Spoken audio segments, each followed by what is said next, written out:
হয়তো তুমি তোমার মতোই, আমিও ঠিক তাই, তবুও বলতে ইচ্ছা হয় আমারও পরানো যাহা চাই, তুমি তাই।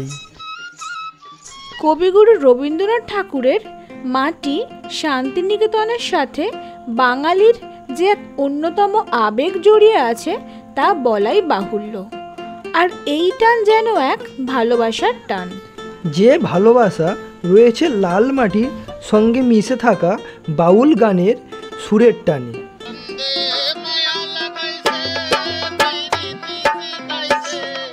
রয়েছে ফাগুন হাওয়ায় বসন্ত উৎসবের টানে বা হিমেল হাওয়ায় পৌষ উৎসবের টানে।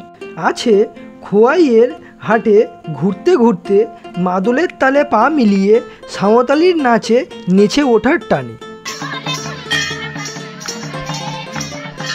অথবা ছোটবেলার স্মৃতি রবীন্দ্রনাথের লেখা তাল গাছ এক পায়ে দাঁড়িয়ে সব গাছ ছাড়িয়ে উঁকি মারে আকাশে। কিংবা রবীন্দ্রনাথের লেখা সেই ছোট নদী, আমাদের ছোট নদী চলে আঁকে বাঁকে, তারই টানে বাঙালিকে বারবার ফিরিয়ে আনে এই শান্তিনিকেতনে। এ যেন এক আবেগের টান, বাঙালির ইমোশন। তাই এই টান, এই ভালোবাসাকে উপেক্ষা করা সম্ভব হয় না। আর তারই জন্য বাঙালিরা একটু সময় পেলেই পা বাড়িয়ে দেয় বোলপুরের শান্তিনিকেতনে। আর আজ আমরা পৌঁছেছি শান্তিনিকেতনে। এই পর্বে আমরা আপনাদের দেখাবো কিভাবে শান্তিনিকেতনে আসবেন, একদিনে কিভাবে শান্তিনিকেতন ঘুরে হোটেল না নিয়ে রুমে ফিরে যাবেন, শান্তিনিকেতনের কোথায় কোথায় ঘুরবেন, এই সব কিছুই তথ্য। শান্তিনিকেতনের এই ট্যুরে আমরা হাওড়া থেকে 13017 গণদেবতা এক্সপ্রেস ধরেছিলাম, যেটা সকাল 6টা 5 মিনিটে হাওড়া থেকে ছেড়েছিল আর বোলপুর শান্তিনিকেতনে পৌঁছেছিল সকাল 8টা 40 মিনিটে। এছাড়াও শিয়ালদা থেকে আপনারা সকাল 7টা 20 13187 মাতারা এক্সপ্রেস অথবা সকাল 6টা 50 মিনিটের 13173 সাবরুম কাঞ্চনজঙ্ঘা এক্সপ্রেসে করে বোলপুর শান্তিনিকেতনে আসতে পারেন। আমরা এইমাত্র বোলপুরে নামলাম, এখন ফ্লাইওভার দিয়ে যাব 1 নম্বর প্ল্যাটফর্মের দিকে এবং 1 নম্বর প্ল্যাটফর্ম থেকে বাইরে বার হয়ে ওখান থেকে একটা টোটো বুক করব, তারপর আজকে সারা ট্যুরটা ঘুরবো এই টোটোতে। আপনারা চাইলে এখান থেকে টোটোও বুক করতে পারেন এবং 4 চাকাও বুক করতে পারেন। বলো দাদা, আপনার নাম কি? আমার নাম সাদ্দাম খান। সাদ্দাম খান। আমরা প্রথমে নিয়ে যাই কঙ্কালীতলা, তারপর শান্তিনিকেতন ক্যাম্পাস, মিউজিয়াম, সৃজনশীল প্রোগ্রাম, সুরুল জমিদার বাড়ি, আমার কুটির, কোপাই নদী, 34 ফুটের বুদ্ধমূর্তি, প্রকৃতি ভবন, সোনাঝুরি হাট, শালবনি, পলাশবনি, পুরো ট্যুরটা সারাদিনের করাই আমরা। আচ্ছা, আপনাদের টোটাল ট্যুর করতে কেমন আপনার রেট নেয়? আমরা 1250 টাকা নিই টোটাল ট্যুরটা করাতে সারাদিনের। সেটা যদি কেউ 2 দিন করে সেক্ষেত্রে একটু ভাড়াটা বেশি হয় আমাদের। এভাবে প্রত্যেক দিনই আমরা সমস্ত মানুষকে, ট্যুরিস্টকে গাইড করে ঘোরাই। আচ্ছা, আমাদের ট্যুরটা কততে করে দিলেন? আপনাদের ট্যুরটা একটু কম সম করে দিয়েছি, ঠিক আছে, 900 টাকার মধ্যেই করে দিয়েছি। আচ্ছা, সব কিছু নিয়ে আমার চ্যানেলের ভিউয়ার্সরা যদি কেউ আসে একটু কম সম করে দেবেন, তাই? একদম একদম। ঠিক আছে, আপনার ফোন নাম্বারটা বলুন। আমার ফোন নাম্বার 8906851835। আজকের ট্যুরে আমাদের প্রথম গন্তব্য হলো কঙ্কালীতলা।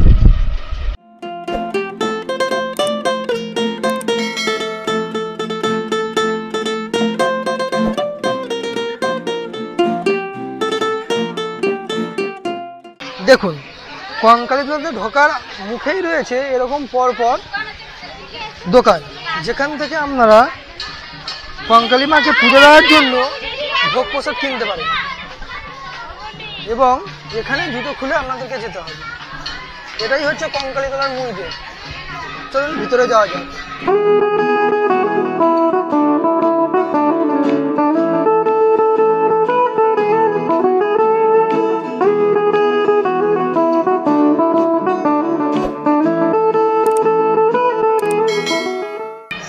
আমাদের 51 সতীপীঠের এটাও একটি অন্যতম সতীপীঠ কঙ্কালীতলা।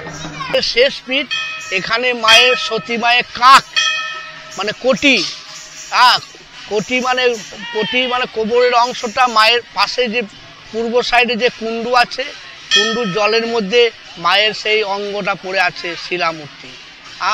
ওই জলটা মায়ের, এখানে জলটা বিরাট মাহাত্ম্য।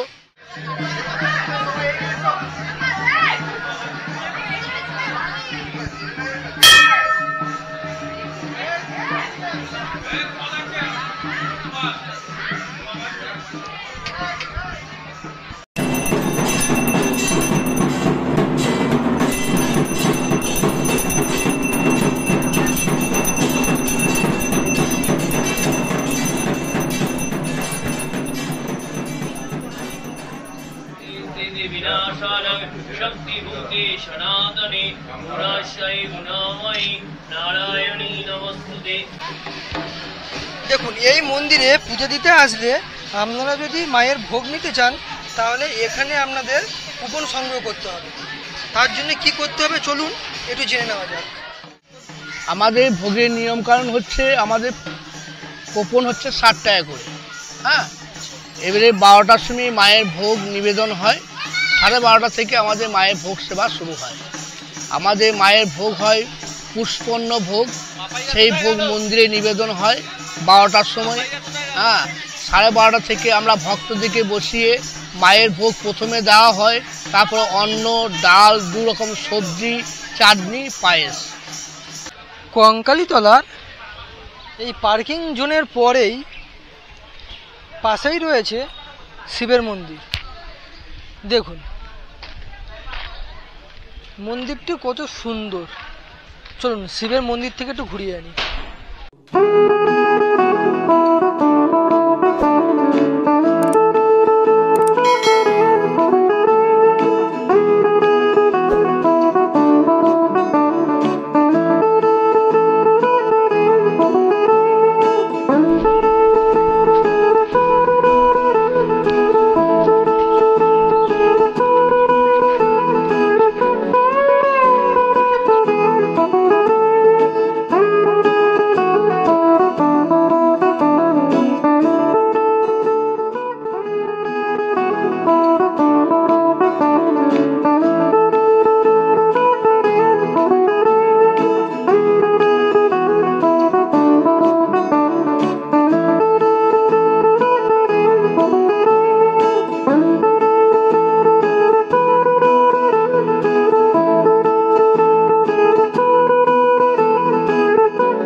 দেখুন এটা হচ্ছে কোপাই নদী, রবীন্দ্রনাথের লেখা। আমরা ছোটোবেলায় পড়েছি, আমাদের ছোট নদী চলে আঁকে বাঁকে, বৈশাখ মাসে তার হাঁটু জল থাকে। সেই রবীন্দ্রনাথের লেখা সে আমাদের ছোট নদী অর্থাৎ কোপাই নদী এটাই। আমরা বেনারসে যেটা দেখতে পাই বা এখন কলকাতার বাবুঘাটে যে সন্ধ্যা আরতির পর্ব দেখতে পাই গঙ্গা নদীর তীরে, তারই অনুকরণে তৈরি হয়েছে এই কোপাই নদীর তীরে সন্ধ্যা আরতির পর্ব। কঙ্কালীতলা মন্দিরের যে সন্ধ্যা আরতি হয় সেটা হচ্ছে এই কোপাই নদীর তীরে, সেই সন্ধ্যা আরতির পর্বটা শুরু হয়, যেটা কলকাতার বাবুঘাটের আদলে এবং বেনারসের আদলে।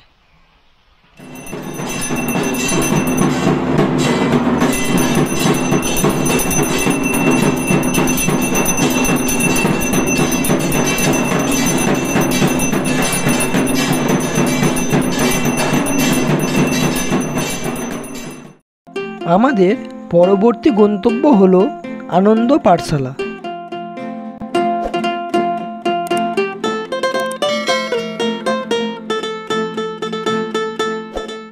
শান্তিনিকেতনে ঘুরতে এসে প্রথম যে জায়গাটা আপনারা দেখবেন বা দেখতে পাচ্ছেন সেটা হচ্ছে আনন্দ পাঠশালা। এখানে বাচ্চাদের স্কুল, প্রাইমারি সেকশন যেটা বলা হয়, নার্সারি থেকে ক্লাস 4 পর্যন্ত পড়ানো হয়। এটা শুরু করেছিলেন রবীন্দ্রনাথ ঠাকুর ওয়াইফ, যার নাম ছিল ভবতারণী দাস। রবীন্দ্রনাথ ঠাকুর পরে নাম দেয় মৃণালী দেবী। সেই মৃণালী দেবীর আনন্দ পাঠশালা। বাচ্চারা মাটিতে বসে এখানে ক্লাস করে, নিচে বাচ্চারা বসে থাকে, টিচাররা উপরে বসে ক্লাস করান। ওই যে বালির মতো জায়গাটা দেখতে পাচ্ছেন, ওই জায়গাগুলোতে মাটিতে বসে ক্লাস হয় এবং সিম্পল বোর্ড দিয়ে তাদের ক্লাস করানো হয়। এবং পরপর 4টে মাটির বাড়ি করা আছে, সেগুলোতে বর্ষাকালে বা গ্রীষ্মকালে মাটির বাড়িগুলোতে ক্লাস করা হয়। পরপর 4টে মাটির বাড়ি করা আছে। আর ওই যে দোতলা টালি চালিয়ে যে বাড়িটা দেখা যাচ্ছে, ওই বাড়িটার নাম হচ্ছে দেহুলি বাড়ি, যে বাড়িতে মৃণাল দেবী বসবাস করতেন। বর্তমানে এটা আনন্দ পাঠশালা অফিস ঘর বলে গণ্য করা হয়। প্রথম শান্তিনিকেতনে পড়াশোনার স্টার্টিং জায়গা হচ্ছে এটা, যেটার নাম হচ্ছে আনন্দ পাঠশালা।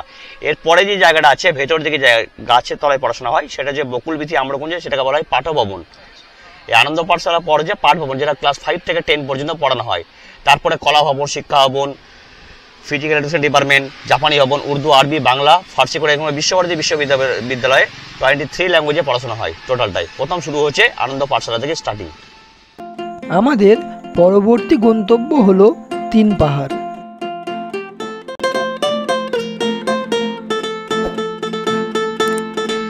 এই যে বিশাল বটবৃক্ষ গাছটা দেখছেন, এই গাছটার নাম হচ্ছে 3 পাহাড়। গাছটা লাগিয়েছিলেন রবীন্দ্রনাথ ঠাকুরের বাবা মহর্ষি দেবেন্দ্রনাথ ঠাকুর। একটা ছোট্ট চারা গাছ, বট গাছ, চারা দিয়ে 3টে পাথর দিয়ে গাছটার নাম দেয় 3 পাহাড়। যে গাছটার ছবি ক্লাস 2 সহজ পাঠে প্রথম পাতায় গ্রিন কালারের নন্দলাল বসু হাতে রাখা 1933 সালের ছবিটা, সেই গাছ এই 200 বছর পুরনো। এই গাছটা নিচে তার ছিল রবীন্দ্রনাথ ঠাকুর হাট কবিতা প্রথম চালাইন, এখানে বসে লেখেন কুমোরপাড়ার গরুর গাড়ি বোঝাই করা কলসিয়ারি, গাড়ি চালাই বংশীবদন, সঙ্গে যায় ভাগ্নেবদন, প্রথম চালাইন এখানে বসে ওনার লেখা। গাছটা বয়স প্রায় 200 বছর এবং নাম দিয়েছিলেন 3 পাহাড়। বাঁ দিকে যে বাড়িটা দেখতে পাচ্ছেন, বাড়িটার নাম হচ্ছে তালধ্বজ বাড়ি। বাড়ির মধ্যেখান থেকে তাল গাছটা, মাটির বাড়ি, খড়ের চাল। নন্দলাল বসুর সময় থেকে বাড়িটা তৈরি করা। বাড়িটাকে নাম দিয়েছিলেন রবীন্দ্রনাথ ঠাকুর তালধ্বজ বাড়ি। এই বাড়িকে কেন্দ্র করে রবীন্দ্রনাথ ঠাকুর একটা কবিতা লিখেছিলেন, যে কবিতাটার নাম হচ্ছে তাল গাছ এক পায়ে দাঁড়িয়ে, সব গাছ ছাড়িয়ে, উকিমার আকাশে। সেই কবিতাটা গুরুদেব এই বাড়ি থেকে লেখা। এবং বাড়িটার নাম ছিল কারু সংঘ, যেখানে কিছুদিন আগে থেকে কিছু যারা বয়োজ্যেষ্ঠ মহিলা ছিলেন তারা এখানে কারুকার্য করতেন, বাটিক প্রিন্টে কাজ করতেন, যার জন্য বাড়িটার নাম দেওয়া ছিল কারু সংঘ। এবং বাড়িটার পুরো নাম হচ্ছে তালধ্বজ বাড়ি। আপনারা তো শুনলেন তালধ্বজ বাড়িটা কেন হয়েছে। চলুন এখন তালধ্বজ বাড়িটা একটু আপনাদেরকে ঘুরিয়ে দেখাই।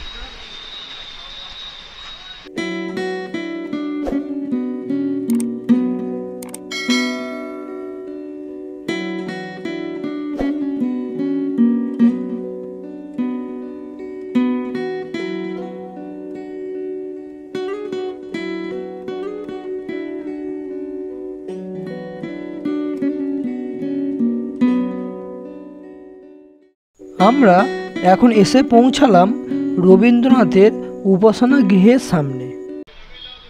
এটা হচ্ছে উপাসনা গৃহ। চলুন এই উপাসনা গৃহটা আপনাদেরকে ঘুরিয়ে দেখাই আর এর পিছনের ইতিহাসটাও একটু জেনে নিই। চলুন।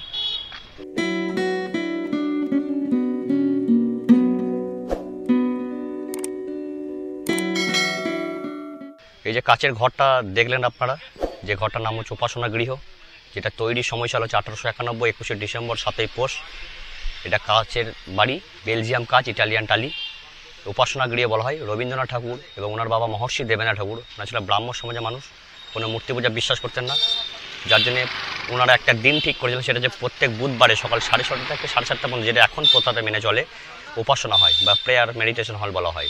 এবং 25শে বৈশাখ, 22শে শ্রাবণ, 1লা বৈশাখ, 25শে ডিসেম্বর, এই দিনগুলোতে এই বাড়িতে অনুষ্ঠান উদযাপিত হয়। এবং পুরুষদের সাদা পাঞ্জাবি পায়জামা পরে, মেয়েদের গোল্ডেন পাড়ে সাদা শাড়ি পরে এই বাড়িতে প্রবেশ করে। তারপরে উপাসনা গৃহের কাছেই রয়েছে ছাতিমতলা। মহর্ষি দেবেন্দ্রনাথ ঠাকুর যখন প্রথম শান্তিনিকেতন আসেন, শান্তিনিকেতন নামটা শান্তিনিকেতন ছিল না, পুরো ছিল ভুবনডাঙ্গা। ভুবনমোহন সিংহরের জায়গা ছিল, যিনি এখানে পালকি করে নেমন্তন্ন করতে আসছিলেন দেবেন্দ্রনাথ ঠাকুর। বড় ছাতিম গাছ থেকে তার প্রাণের আনা মনানন্দ আত্মার শান্তি পেয়েছিলেন। এখানে জিজ্ঞাসা করেন জায়গাটাকার, তিনি বলেন ভুবনমোহন সিংহর কাছ।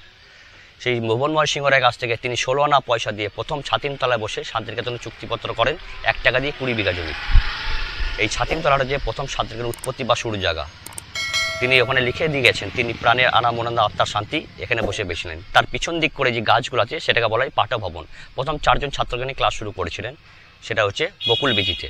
পাঠ ভবনের ক্লাসটা প্রথম শুরু হয়। এবং ভেতরে আরও যে জায়গাগুলো আছে, সিংহসদন, ঘড়িঘর, ঘণ্টাতলা, বসন্ত উৎসবের মাঠ, নন্দবসু আর্ট গ্যালারি, এগুলো হচ্ছে ভেতরে ক্যাম্পাসে, যেটা বর্তমানে এখন দেখানো যাচ্ছে না, কারণ সেন্ট্রাল গভর্নমেন্ট এরিয়া।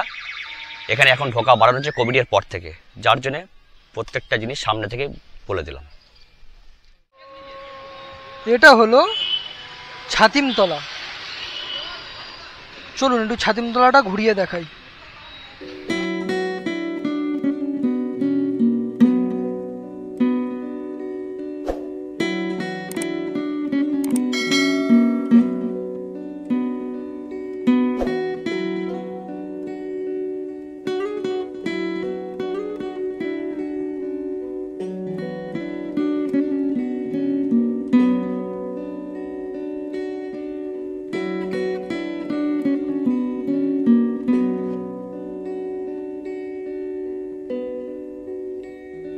বাড়িটা দেখতে পাচ্ছেন সেই বাড়িটার নাম হচ্ছে নাট্যঘর বা নাট্য মন্দির, বিচিত্রা নাট্য ভবন। এই বাড়ি থেকে রক্তকরবী নাটকটা লেখা হয়।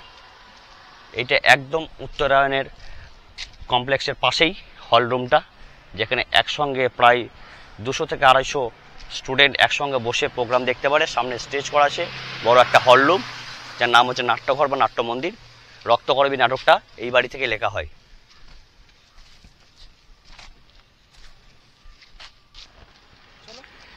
এই যে বাড়িটা দেখতে পাচ্ছেন, এটা হচ্ছে ইগলু বাড়ি। বরফের দেশে যে বাড়িগুলো করা থাকে সেরকম একটা বাড়ি, ইটের তৈরি, স্টুডেন্টদের হাতে বানানো। এটা আজ থেকে 5 বছর আগে বানানো স্টুডেন্টদের হাতে। নন্দল বসু নামকরণ অনুসরণ করে একটা মেলা হয় ডিসেম্বর 1 তারিখ আর 2 তারিখ। সেই মেলার সময় ছাত্রছাত্রীদের হাতের কারুকার্য 100 বছর যখন পূর্তি হয়েছিল, সেই বছর পূর্ণ করার কাজটা এখানে বানানো হয়েছে ইগলু বাড়ি। এবং এখানে অনেক স্টুডেন্ট পেন্টিংও করছে, দেখতে পাচ্ছেন যে ডিপার্টমেন্টের পেন্টিং ডিপার্টমেন্ট এবং স্কালচার ডিপার্টমেন্টের ছাত্রছাত্রীদের স্টুডেন্টদের পেন্টিংয়ের কাজ চলছে, তার ক্লাস চলছে, সেটা আপনারা সরাসরি দেখতে পাচ্ছেন। ডিপার্টমেন্টের নাম হচ্ছে কলা ভবন।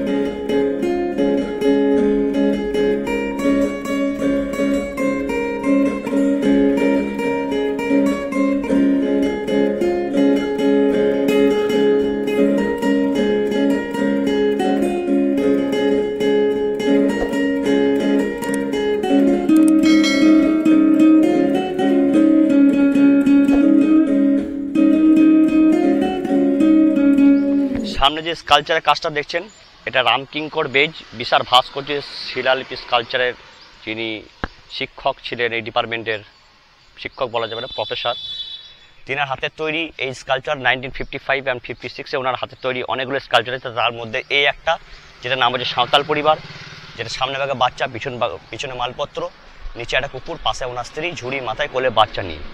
এটা তৈরি হয়েছে 1955 থেকে 56 মধ্যে। এবং কিসের দ্বারা তৈরি? সিমেন্ট, নুড়ি, পাথর, বালির দ্বারা 2 ফুট দূর থেকে ছুটে ছুটে বানানো রামকিঙ্কর বেজের একটা স্কালচার, যেটা নাম হচ্ছে সাঁওতাল পরিবার। দ্বিতীয় যে স্কালচারটা দেখছেন রামকিঙ্কর বেজের, সামনে 2জন মহিলা, পিছনে একটা বাচ্চা আছে। এই স্কালচার নাম হচ্ছে কলের বাসি বা মিলকল। ধান মিলে যে আদিবাসী মহিলারা কাজে যেতেন, তারা বাচ্চাকে সঙ্গে করে নিয়ে কাজে যেতেন এবং সকাল সন্ধ্যে ধান মিলে এখন পর্যন্ত যেখানে যেখানে মিলের কাজকর্মগুলো হয়, সকাল সন্ধ্যে একটা বাঁশি বাজে। সেই অনুযায়ী এই ছবিটা তুলে ধরা হয়েছে রামকিঙ্কর বেজের স্কালচারটা, এবং নাম দিয়েছেন উনি কলের বাসি।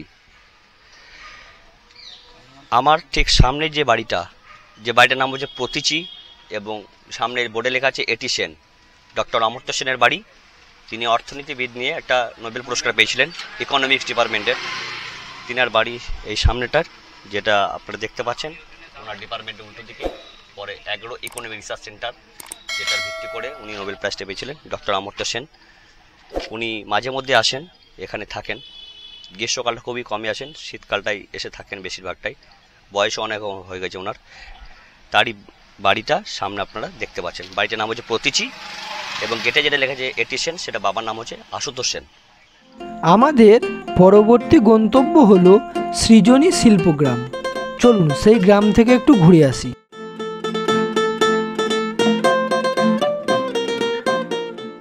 এই যে জায়গাটা দেখছেন, যে বড় একটা গেট, এই জায়গাটার নাম হচ্ছে সৃজনী শিল্পগ্রাম, পূর্বাঞ্চল সংস্কৃতি কেন্দ্র, ইস্টার্ন কালচারাল সেন্টার।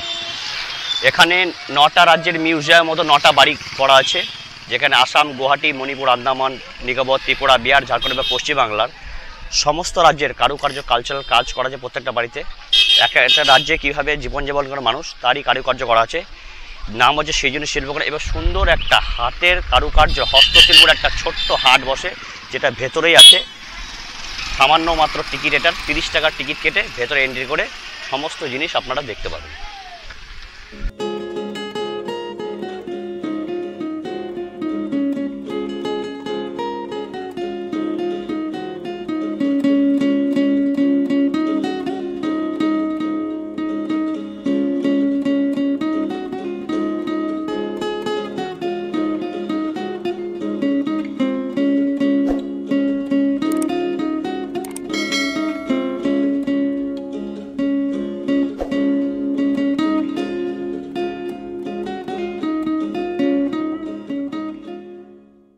আমাদের পরবর্তী গন্তব্য হলো সরকার জমিদার বাড়ি।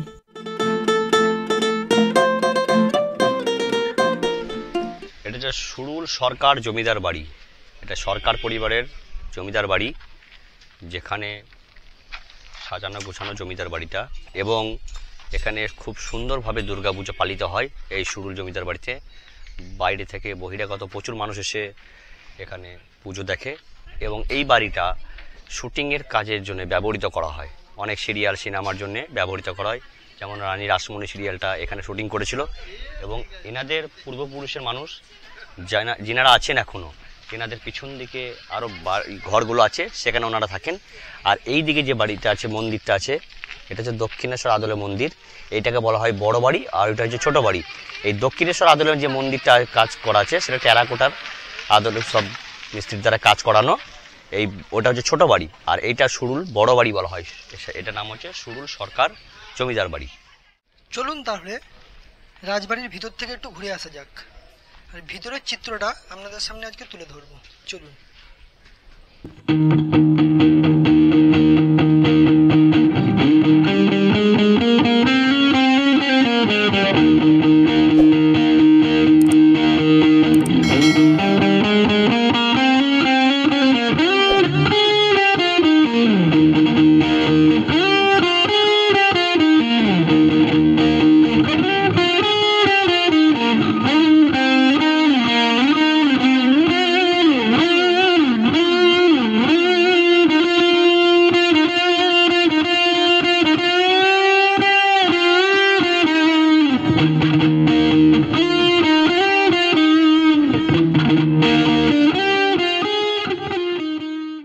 আমাদের পরবর্তী গন্তব্য হলো আমার কুঠির। আমার কুটির হলো একটা সোসাইটি, এটা কুটির শিল্প সোসাইটি। 1922 সালে এই গ্রামটার নাম হচ্ছে বল্লভপুর গ্রাম। 1922 সালে এটা প্রতিষ্ঠিত হয়, যেটা এখন বর্তমানে লেদার ওয়ার্কশপ শোরুম এবং হ্যান্ডিক্রাফটসের বিভিন্ন রকম প্রোডাক্ট এখানে পাওয়া যায়।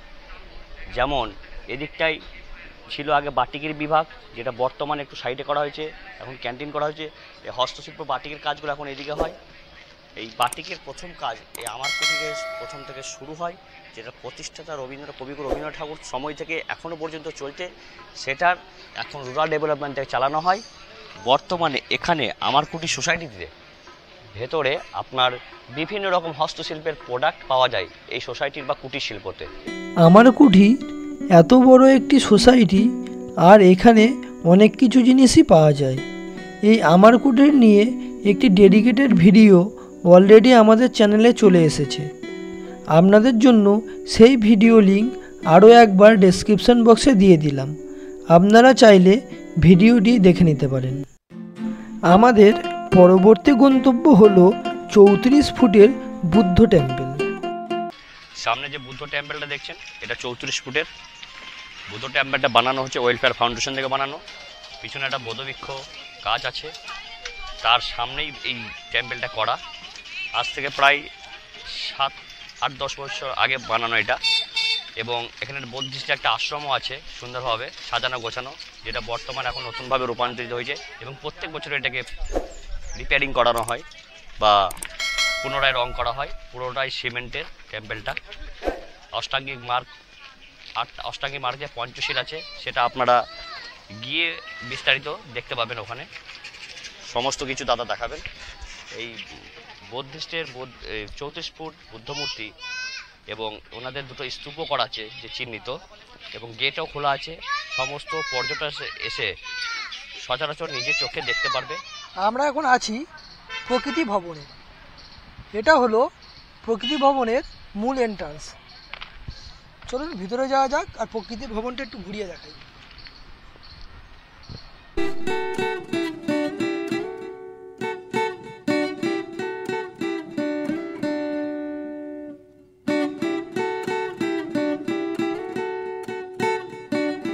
এটা হচ্ছে টিকিট কাউন্টার। এর প্রবেশ মূল্য হচ্ছে 30 টাকা। ফটোগ্রাফি চার্জ এবং স্টিল ক্যামেরা বা মোবাইল ক্যামেরা যদি করো তার চার্জ হচ্ছে 20 টাকা। আর টিকিট মূল্য পার পারসন 30 টাকা।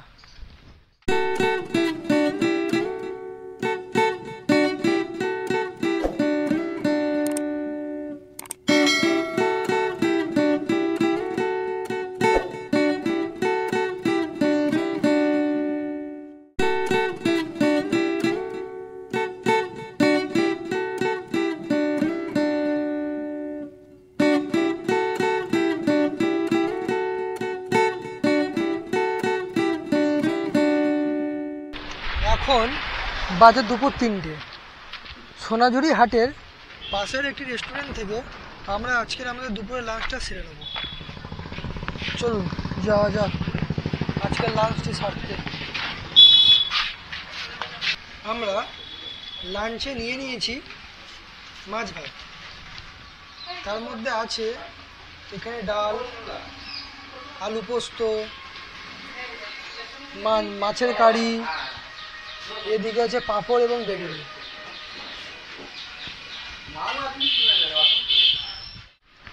সোনাঝুরি হাটের পরে আছে রংতুলি হোটেল। সবজি ভাত 70 টাকা প্লেট এবং ডিম ভাত 80 টাকা। আর আপনারা কেউ যদি মাছ ভাত নেন তাহলে তার চার্জ 90 টাকা।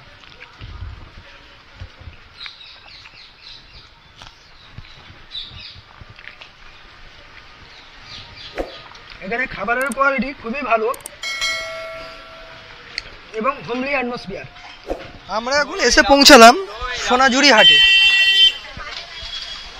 এটা হলো সেই সোনাঝুরি হাট। এই হাটটাকে সোনাঝুরি হাট বলা হয় এবং খোয়াইয়ের হাটও বলা হয়। তার কারণ খোয়াইয়ের পাড়ে এই হাটটি বসে বলে এর নাম খোয়াইয়ের হাট। আর একে সোনাঝুরি হাট বলে তার কারণ এখানে চারিদিকে শুধু সোনাঝুরি গাছ আছে, আর সেই সোনাঝুরি গাছের মাঝে এই হাটটি বসে বলে একে সোনাঝুরির হাটও বলা হয়। এই হাটটি মূলত হস্তশিল্পের হাট। এই বোলপুর শান্তিনিকেতনে মানুষরা হস্তশিল্পে পারদর্শী এবং প্রচুর হস্তশিল্পের কাজ জানে এবং সেই হাতের তৈরি জিনিসপত্র এখানে বিক্রি করে। কাকা এই ব্যাগগুলোর কিরকম দাম আছে? এই ব্যাগগুলো এগুলো সব 170-এর। আর এই ছোটগুলো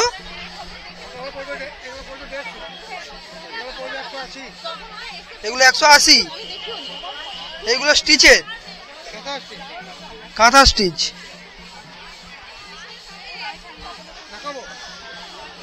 সোনাঝুরি হাটে শুধু কেনাকাটাই নয়, তার সাথে রয়েছে মাদলের তালে পা মিলিয়ে সাঁওতালি গানে নাচার আনন্দ।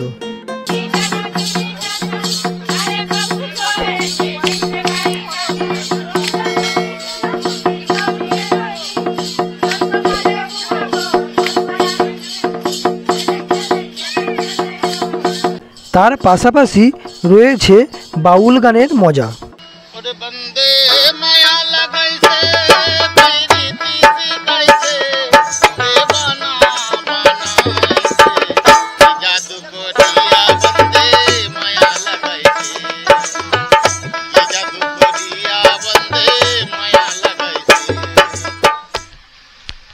আমরা এখন আছি সোনাঝুরির হাটের পাশে শালবনিতে।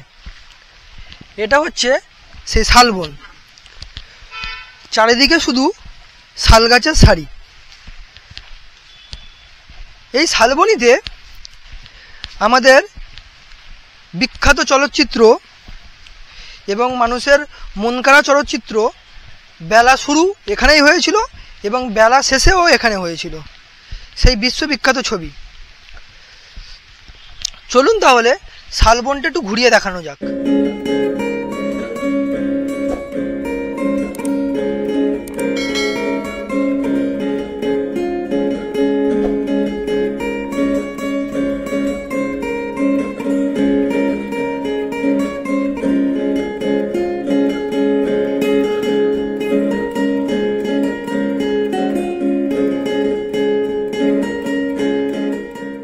আর এই শালবনের ওপারটায় যে গ্রামটা আছে সেটা হচ্ছে পলাশবনী গ্রাম।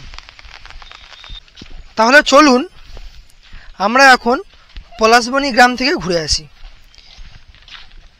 এই হাজার হাজার শালবনের মাঝখান থেকে আমরা চলেছি পলাশবনীতে, যেখানে একটা সিরিয়াল, জনপ্রিয় সিরিয়াল হয়েছিল ইষ্টি কুটুম, বাহামণি, সেটাই হচ্ছে পলাশবনী। তাহলে চলুন সেই পলাশবনী থেকে আপনাদেরকে ঘুরিয়ে আনি।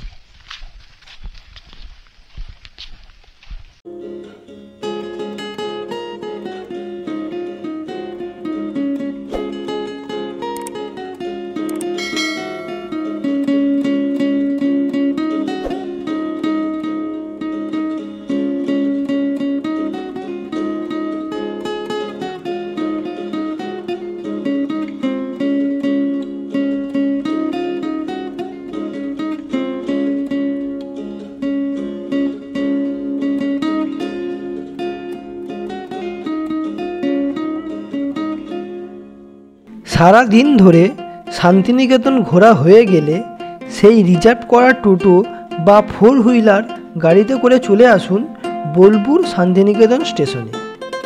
তারপর ওখান থেকে বিকেল 5টা 37 মিনিটে 12348 শহীদ এক্সপ্রেস বা বিকেল 6টা 18 মিনিটে 13018 গণদেবতা এক্সপ্রেসে করে, অথবা রাত 11টা 50 মিনিটে 13024 গয়া হাওড়া এক্সপ্রেসে করে চলে আসুন হাওড়া স্টেশনে।